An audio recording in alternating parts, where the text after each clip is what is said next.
Olá, eu sou Lorari e eu tô aqui para conversar com vocês sobre como transformar informação e ciência em arte. Gostaria de começar pedindo desculpas por, na primeira página dessa nossa apresentação, estar mostrando essas imagens de larvas para vocês. Eu sei que muita gente deve ter algum asco com essas coisas, mas é algo que vai se mostrar interessante na nossa conversa daqui a pouquinho.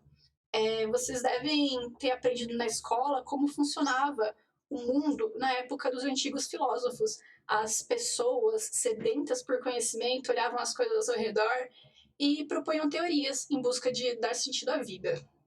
Foi nessa época que surgiu a teoria da geração espontânea.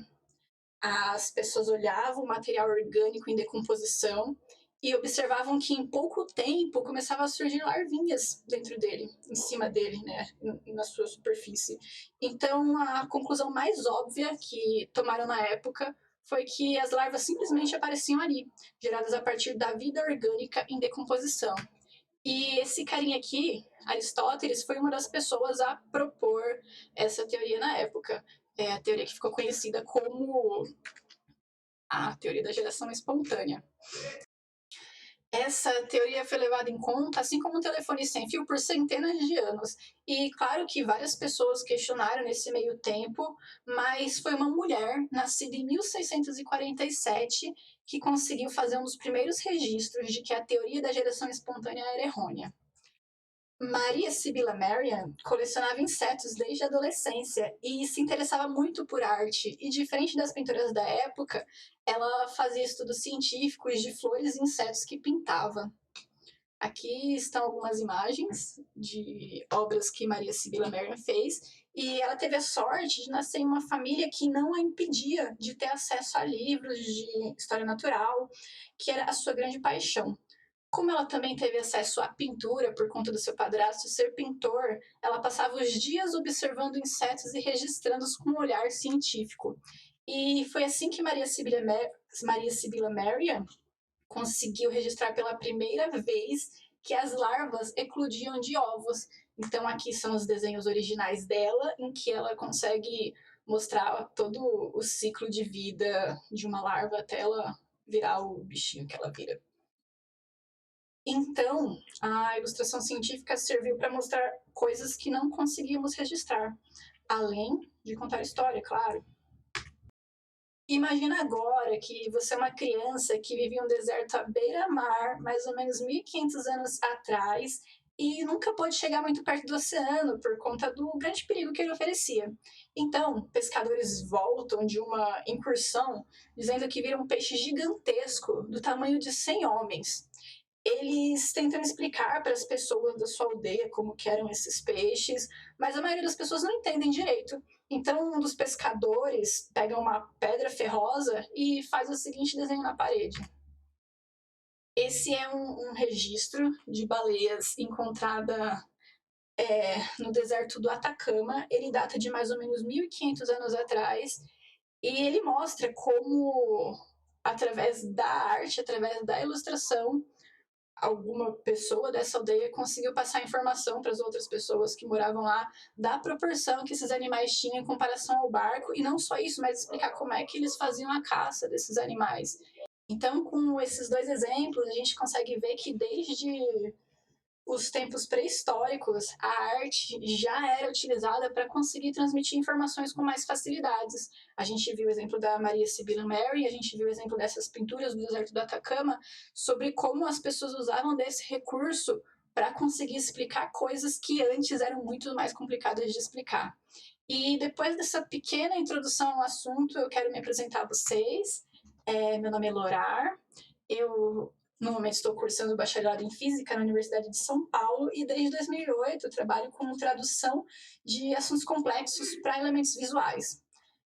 Eu já cheguei a trabalhar entre os anos de 2014 e 2018 em comunidades de baixa renda de São Paulo e do Rio de Janeiro, explicando o que era eficiência energética para pessoas de baixa renda, e esse foi um trabalho que exigiu de mim usar todas as minhas skills no sentido de traduzir coisas complicadas de formas visuais, porque as pessoas com quem a gente lidava nesse projeto não tinham muito estudo, a maioria delas, né?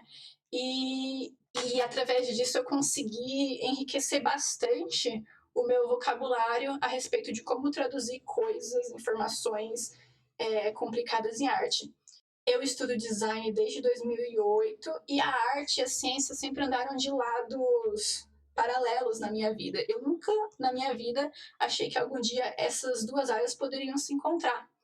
Em 2016, mais ou menos por hobby, eu comecei a estudar arte em uma escola um pouco mais séria e pela primeira vez eu soube que pessoas poderiam viver de arte. Até então eu achava que artista tudo passava fome, né? E nessa experiência eu consegui saber que pessoas conseguiam viver muito bem e passar muitas informações, que era a minha grande paixão desde sempre, através da arte.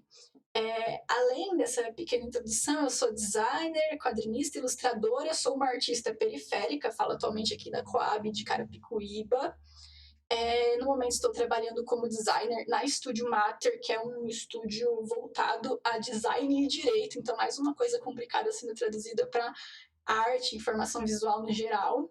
E também trabalho como ilustradora científica na Doppel Store, que é uma loja voltada à divulgação de ciência. Eu tive a oportunidade de publicar algumas obras ao longo do tempo, desde que eu comecei a trabalhar nessa área. Entre elas está aqui do lado da tabela periódica ilustrada, que eu vou mostrar melhor para vocês daqui a pouco. E eu também já, além de alguns outros lançamentos, participei da HQ Mulheres e Quadrinhos, que teve uma premiação de melhor livro teórico e melhor publicação mix, ou seja, de vários autores, no Prêmio HQ Mix, que é o maior prêmio de quadrinhos do Brasil. Mas mais para frente a gente fala um pouco dos meus trabalhos e eu vou seguir aqui com o assunto para vocês. Agora, como transformar informação e ciência em arte? Eu não sei quais eram as expectativas de vocês desse curso, mas eu quero adiantar que ninguém vai sair daqui desenhando. Ao contrário disso, a gente não tem tempo para isso, né? São uma aula de mais ou menos 40 minutos. Então, a minha missão no tempo que a gente tem disponível é plantar pequenas sementinhas em vocês, para que quando vocês saírem daqui, vocês possam pegar essas pequenas sementinhas e semear e fazer delas uma árvore gigantesca, quem sabe? Então, ninguém vai sair daqui aprendendo a desenhar, mas pelo menos vocês vão saber os caminhos caso se interessem. Antes de mais nada, eu queria mostrar para vocês algumas imagens. Quando vocês olham para essa imagem, é possível ter a incrível percepção de que ela está se mexendo. E apesar de ser uma imagem 100% estática, o nosso cérebro, se você ir para frente e para trás, principalmente, acaba interpretando nela movimentação. Essa imagem é um clássico da ilusão de ótica e eu trouxe ela aqui para falar um pouco para vocês sobre como o nosso cérebro interpreta os raios de luz que entram pelos nossos olhos. Aqui, mais uma imagem famosa nessa área de ilusão de ótica. Essa é uma ilustração do artista holandês Escher. E ele é um artista que dá um show na hora de falar de ilusão de ótica. Inclusive, se vocês assistiram a Round Six, aquela cena em que tinha as escadas foi inspirada nessa obra do Escher. E, mais uma vez, uma imagem estática faz com que uma grande interrogação apareça no nosso cérebro, porque a gente tenta insistentemente identificar qual é o sentido da gravidade, que a gente conhece desde criança, porque se você olhar um pouco para essa imagem, você vai ver que ela realmente não tem um sentido lógico, de acordo com as coisas pelas quais a gente é habituados desde pequeno. Então, assim, antes de prosseguir com o nosso assunto, muitos de vocês vão perguntar, tá, mas para eu trabalhar com informação e ciência, para eu conseguir transformar isso em arte, eu preciso saber desenhar?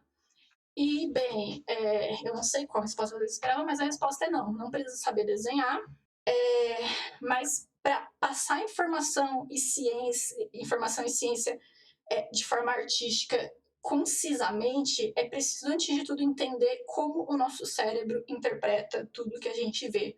Por isso que eu mostrei aquelas duas imagens, para vocês se sentirem um pouco intrigados a pensar que várias vezes o nosso cérebro interpreta a informação visual de uma forma um pouco diferente da qual ela está colocada, tá bom? Por padrão, o nosso cérebro costuma interpretar o todo visualmente para depois interpretar os pedaços do que esse todo é formado. Essa conversa pode parecer um pouco subjetiva nesse momento, então eu vou explicar um pouco melhor para vocês. Nessa imagem tem um círculo assim solto, e ele é apenas um círculo, não tem nada demais, além de um círculo, e para qualquer pessoa que eu perguntar o que essa imagem está representando, é um círculo, certo? Aí, se eu mostrar para vocês essa segunda imagem, a primeira coisa que o nosso cérebro interpreta é um quadrado. E por mais que esse quadrado seja formado por um conjunto de vários círculos, como eu falei anteriormente, o cérebro primeiro interpreta o conjunto do todo para depois olhar cada uma dessas bolinhas e falar, é um quadrado interpretado não, formado por vários círculos. E por que eu estou batendo bastante nessa tecla? Porque passar informação, antes de tudo, é entender como a nossa mente vai ler a informação, certo? Eu trouxe aqui nesses slides um pouco da parte mais técnica e teórica do assunto, e aqui eu vou falar um pouco dos princípios do design e dos fundamentos do desenho. Porém, eu já adianto que eu não vou ter tempo de me aprofundar em nenhum em nenhuma dessas duas coisas. Então, eu aconselho que talvez vocês tirem um print ou uma foto dessa tela para, caso você sinta necessidade depois, pesquisarem cada um desses assuntos mais a fundo. Assim como a matemática tem seus fundamentos, e para você conseguir chegar na matemática mais complexa, no cálculo, você tem que dominar com maestria a matemática básica, o mais, o menos, o dividir, a raiz quadrada, as funções, o logaritmo. A arte também tem seus fundamentos. Para você conseguir fazer uma obra artística concisa, você precisa estudar todos esses fundamentos e dominar todos eles, assim como você domina a matemática básica. Os fundamentos do design e do desenho, diferente dos fundamentos da matemática, eles não são tão precisos, não existe um consenso sobre quais são exatamente os fundamentos, então cada livro e cada autor vão dizer uma coisa, mas estudar todos eles com certeza vai te dar uma bagagem incrível para conseguir produzir qualquer tipo de peça posteriormente. Entre os princípios do design, a gente tem a lei do Gestalt, equilíbrio, proximidade, contraste, ênfase, movimento, repetição, hierarquia. E aí, quando a gente vai para fundamentos de desenho, a gente tem forma, luz, cor, sombra, contraste, composição, storytelling, enfim, uma gama de conhecimentos que vocês podem se aprofundar para conseguir ser tecnicamente melhores, tá bom? Eu vou falar um pouco para vocês sobre 3 dos princípios do design, para a gente entender um pouco melhor. Quando a gente pensa em design, a primeira coisa que vem na cabeça pode ser design de interiores, de objetos ou mesmo design gráfico. Mas o design pode ser utilizado para qualquer coisa que se beneficie de percepção visual. Então, para não me estender muito, eu vou mostrar para vocês alguns dos princípios do design, como eu falei para vocês. Aconselho fortemente, caso vocês se interessem, vão atrás dos outros princípios para entender melhor como todo esse mundo de percepção visual funciona, e eu garanto para vocês que é incrível. O primeiro princípio que eu quero falar um pouquinho é o princípio da proximidade, o que significa que coisas próximas parecem mais relacionadas entre si do que coisas distantes. Então, nessa imagem, a gente vê várias bolinhas espalhadas de forma caótica na tela, e na imagem seguinte, essas mesmas bolinhas estão rearranjadas em padrões de distanciamento que faz com que elas formem 4 grupos, 4 quadrados diferentes. Esse é o princípio da proximidade. Coisas próximas acabam conversando mais entre si do que coisas que estão distantes.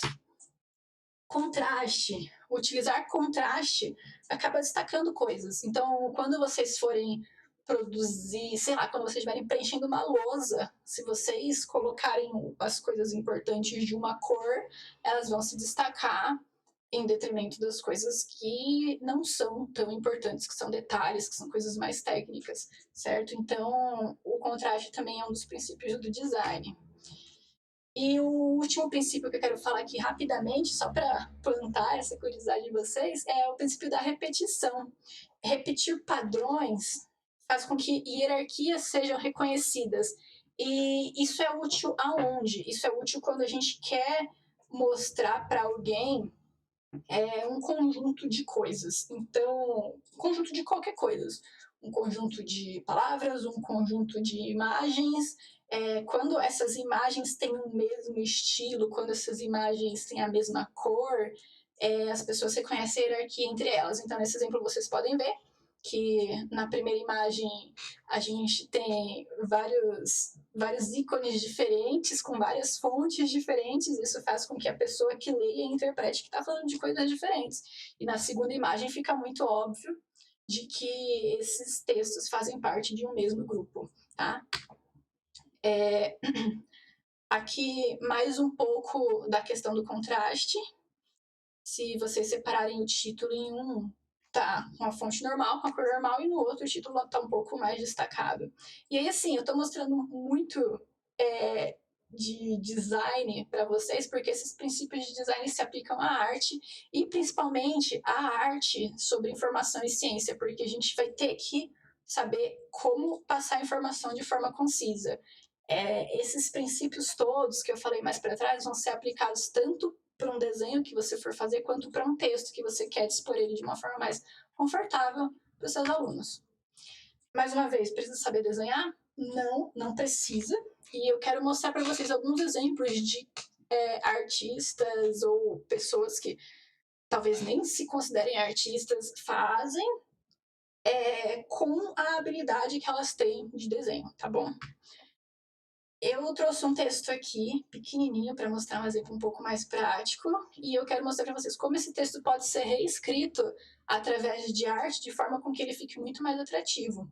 Então, eu vou ler rapidamente para vocês, para não perder muito tempo. Segundo o relatório da OECD, meu inglês é péssimo, a Holanda é o país em que as pessoas mais têm costume de frequentar dentistas ao ano, com uma média de 3 visitas, mais ou menos. Em seguida, temos o Canadá, com a média de 1,5 visita, a França, com 1,25 visitas por ano, Estados Unidos com 1, Reino Unido com 0,75 e, por último, temos o México, em que a população faz cerca de 0,5 visitas ao ano ao dentista. Olhando assim, não é um texto complicado, mas é um texto que oferece para a gente recursos com que a gente possa reescrever ele de uma forma que qualquer pessoa consiga interpretar muito mais rápido o que ela está vendo. Então, a artista Mona Chalabi pegou esse texto e traduziu ele através da arte, dessa seguinte forma que vocês estão vendo aqui do lado. Tá? Reparem que essa arte dela não é uma arte que tem luz, que tem sombra, que tem uma cor muito diferente. Ela pegou com os instrumentos que ela tinha, com as ferramentas que ela tinha, e conseguiu representar o número de visitas que cada pessoa em cada país faz em média por ano a um dentista. Então, assim, não precisa saber desenhar. Se você souber minimamente representar objetos no papel de forma que as pessoas consigam reconhecer quais são esses objetos, já tá bom. E sempre usar referências, claro, com certeza ela pegou um desenho de uma boca do lado e foi fazendo os dentinhos até conseguir acertar essa proporção certinha. Eu trouxe aqui mais algumas ilustrações da Mona, e vocês podem reparar que, mais uma vez, essas ilustrações não são desenhos super realistas, com muitos detalhes, é um traço um pouco mais tremidinho, são cores mais simples, mas ainda assim o entendimento que ela tinha sobre os fundamentos do design e do desenho fez com que a mensagem fosse passada de uma forma primordiosa, que qualquer pessoa que entenda um pouquinho de gráfico, de como eles funcionam, vai conseguir entender sem precisar ler um textão. Tá? Então é sobre isso que a gente está falando. Em paralelo a isso, eu trouxe um pouco aqui do trabalho do Rodolfo Nogueira, que é um paleoartista, que, para quem não sabe, é um artista que trabalha com paleontologia. E, ao contrário da Mona, o Rodolfo ele é uma pessoa extremamente técnica. Então, ele faz desde desenhos muito bem elaborados até modelagens em 3D e esculturas propriamente ditas dos dinossauros que ele trabalha. Eu já conversei algumas vezes com ele, e o Rodolfo trabalha em conjunto com cientistas, paleontólogos, para conseguir fazer esse trabalho artístico. E ele foi vencedor de vários prêmios de paleoarte ao redor do mundo. Então, eu quis trazer um pouco do trabalho do Rodolfo para vocês verem a outra ponta do caminho, né? Uma pessoa que não era tão técnica, que é a Mona, e outra pessoa que é absurdamente técnica, que é o Rodolfo. Aqui eu trouxe um trabalho que eu fiz em conjunto com o Pirula e a Doppel Store, que é a loja que eu trabalho. E, mais uma vez, eu trabalhei em conjunto com um cientista para conseguir, através dos dados que ele me deu, criar essa arte com toda a categoria dos dinossauros que ele queria mostrar. Eu vou mostrar aqui para vocês um pouco sobre como foi o desenvolvimento dessa arte, para vocês entenderem como é que funcionou esse trabalho mais a fundo. O Pirula me passou uma lista, assim, muito simples com os dinossauros que ele queria representado nessa arte, por um motivo específico que ele acabou não falando qual foi o critério de seleção deles, mas ele me passou quais seriam essas espécies. Através dessas espécies, a gente fez uma busca de imagens para conseguir ver qual a interpretação que outros artistas fizeram delas, e esse aqui foi o primeiro rascunho que eu fiz e mostrei para ele. O Pirula, como vocês devem conhecer, é um biólogo muito renomado, muito sábio, e depois que eu entreguei para ele esse primeiro rascunho, ele me mandou uma série de correções, esse rascunho virou essa peça aqui do lado, que já é um pouco mais definidinha, já dá para entender um pouco mais sobre como funcionam os detalhes dos dinossauros. Vejam que eu não sou uma artista tão técnica quanto o Rodolfo, e eu também não estou fazendo uma arte mais livre como a da Mona, mas eu estou no intermediário em que eu preciso passar um pouco de primor técnico, mas ao mesmo tempo eu posso ter um pouco de liberdade artística também. Porém, isso não impede da gente ter várias correções, né? Então, o Pirula, sendo a pessoa criteriosa que ele é, me mandou inúmeras correções e através delas eu consegui chegar a esse resultado final.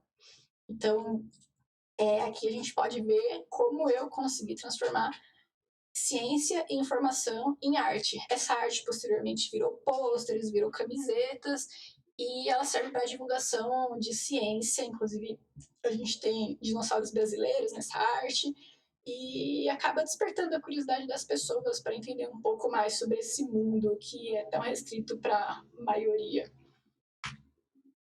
Agora, como trabalhar efetivamente com a transformação de informação e ciência em arte? Eu não quero ser estraga-prazeres, mas um fato é que, na maioria das vezes, uma pessoa não trabalha sozinha com arte e ciência. Como a gente pode ver nos exemplos anteriores, os artistas estavam sempre munidos de pesquisas e especialistas por trás. Não é raro que um cientista tenha afinidade com o caminho artístico e passe a desempenhar o papel de auxiliar visualmente a pesquisa de colegas da área. E também não é raro que essa pessoa, esse cientista que acabou indo mais para o caminho artístico, acabe não tendo tempo de trabalhar nas suas próprias artes, não, na sua própria pesquisa. Em um mundo ideal, talvez fosse interessante que todo cientista tivesse habilidades artísticas para expressar suas ideias de alguma forma, porque a arte torna tudo mais acessível.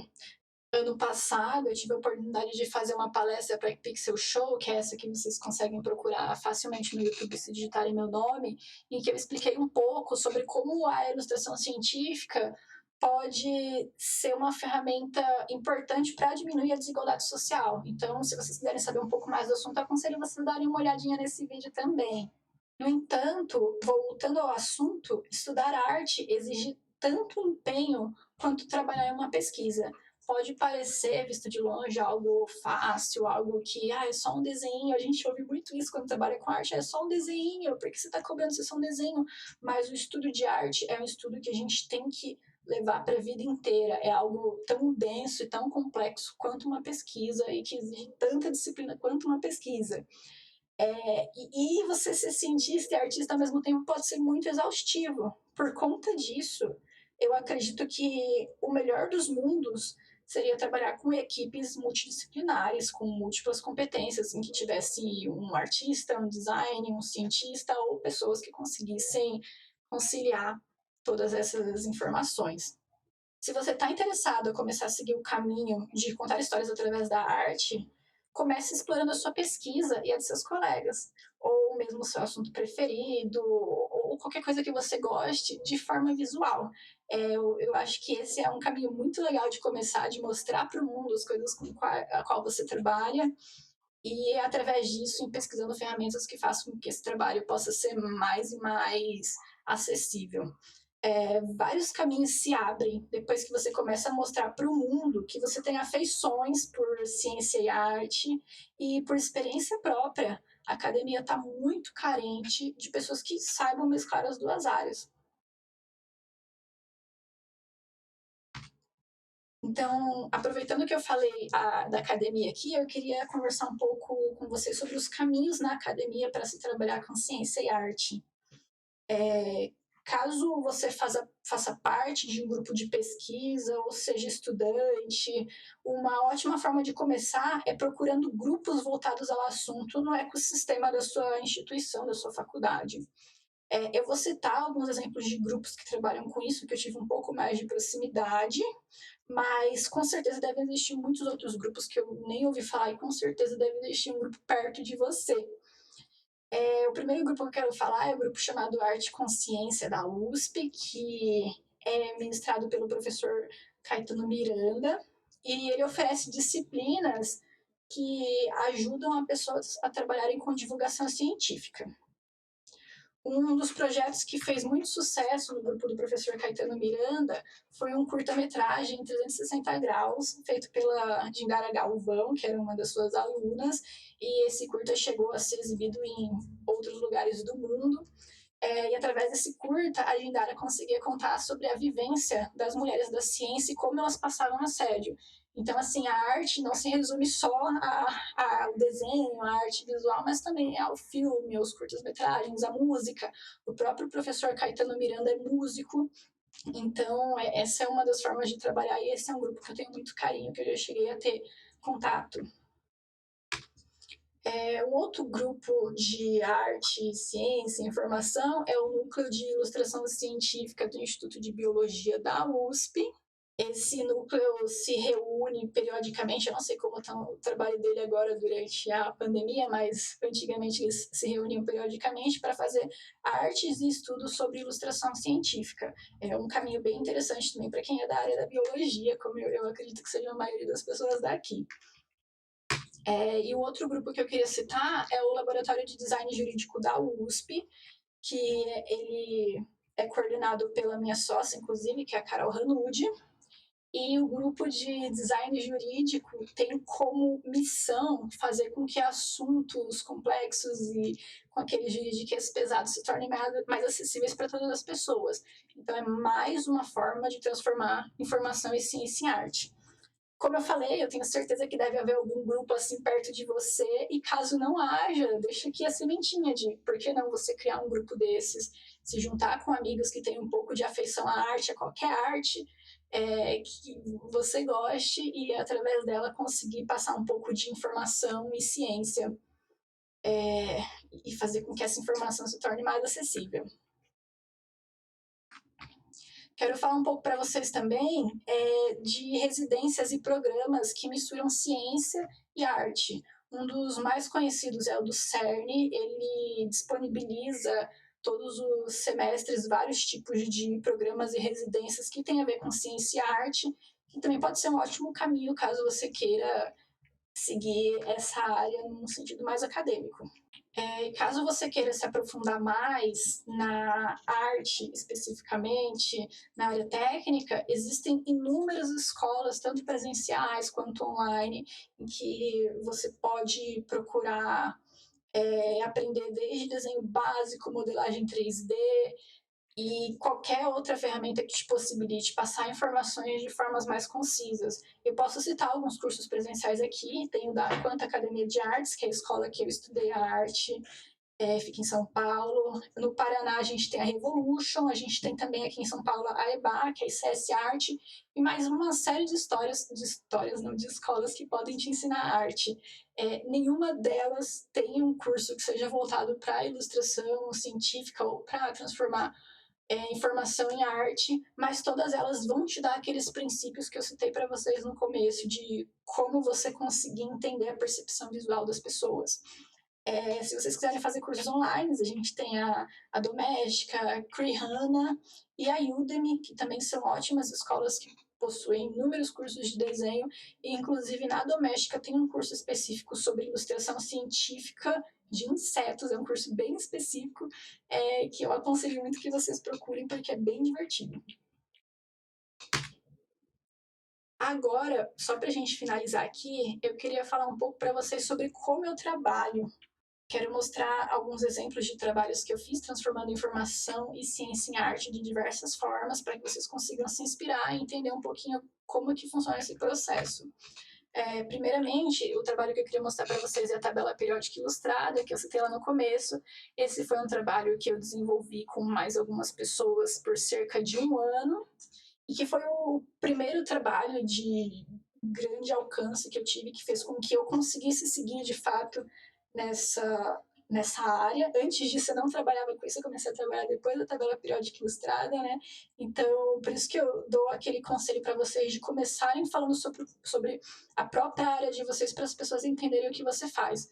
Depois que eu lancei a tabela periódica ilustrada, várias pessoas da academia me procuraram para conseguir auxiliar elas, traduzindo visualmente o trabalho mais técnico delas.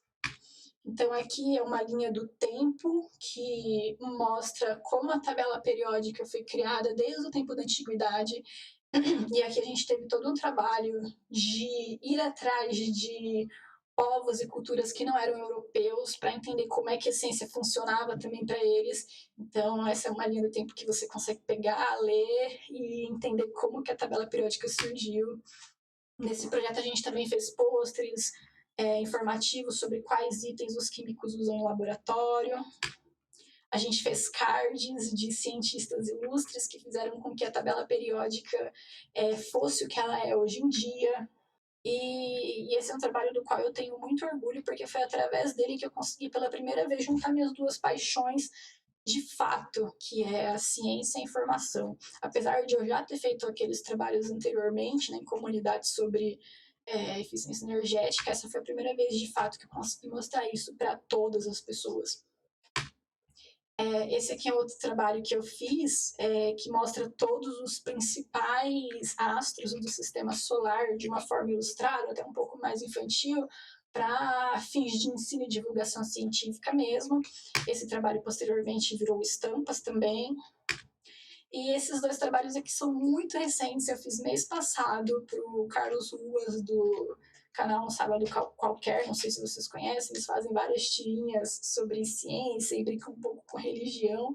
Então a gente pegou e fez esses dois pôsteres sobre o método científico experimental e a árvore evolutiva da humanidade.